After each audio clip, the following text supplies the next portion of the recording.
नमस्कार, मैं हूं दिलीप सिंह राठौड़ और आपके सामने हाजिर हूं आज का उत्तराखंड लेकर।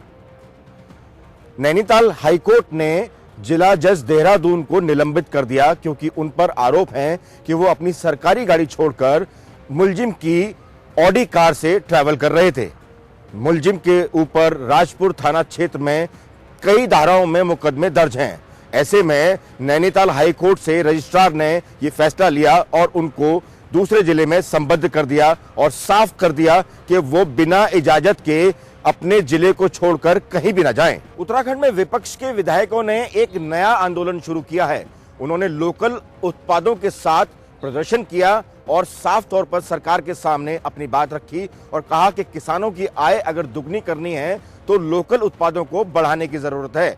ऐसे में इसके मूल्य भी निर्धारित हों ताकि किसानों को इसका फायदा भी मिल सके। देहरादून में नए साल के जश्न मनाने वालों के लिए एक बुरी खबर है क्योंकि उत्तराखंड की राजधानी देहरादून में आदेश जारी हो गए हैं कि कोई भी 25 दिसंबर से लेकर 31 दिसंबर तक नए साल का जश्न नहीं मना पाएगा।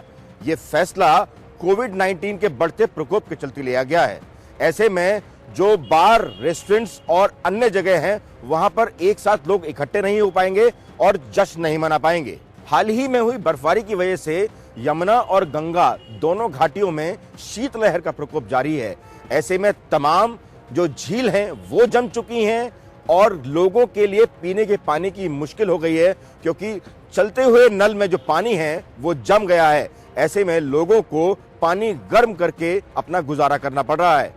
पूरी क्षेत्र में अगर देखा जाए तो लगभग -7 डिग्री तक पारा पहुंच चुका है। ऐसे में लोगों को ये सख्त हिदायत दी गई है कि शाम होने के बाद अपने घरों से अगर जरूरी ना हो तो ना निकलें।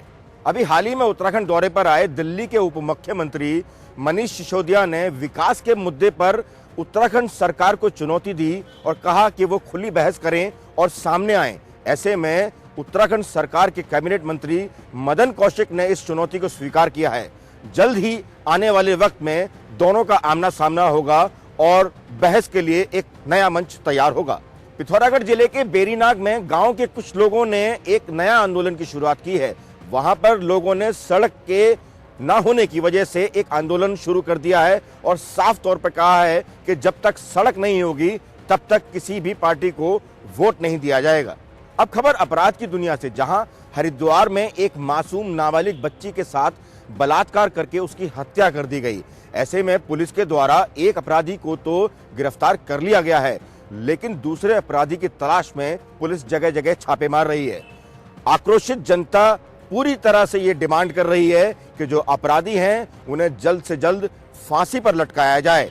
ऐसे में पुलिस के लिए ये एक बड़ी चुनौती है कि वो कब अपराधी को गिरफ्तार कर पाती है।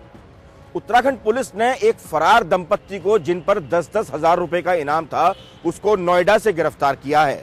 दंपत्ति पर यह आरोप है कि उन्होंने किट्टी पार्टी के नाम पर 70 लाख से ज्यादा की उगाही की। ऐसे में लोगों के प्रेशर के बाद 12 साल के अंतराल के बाद उस दंपत्ति को नोएडा से गिरफ्तार किया गया है। अपनी मांगों को लेकर उत्तराखंड में शिक्षकों और छात्रों का विरोध प्रदर्शन जारी है।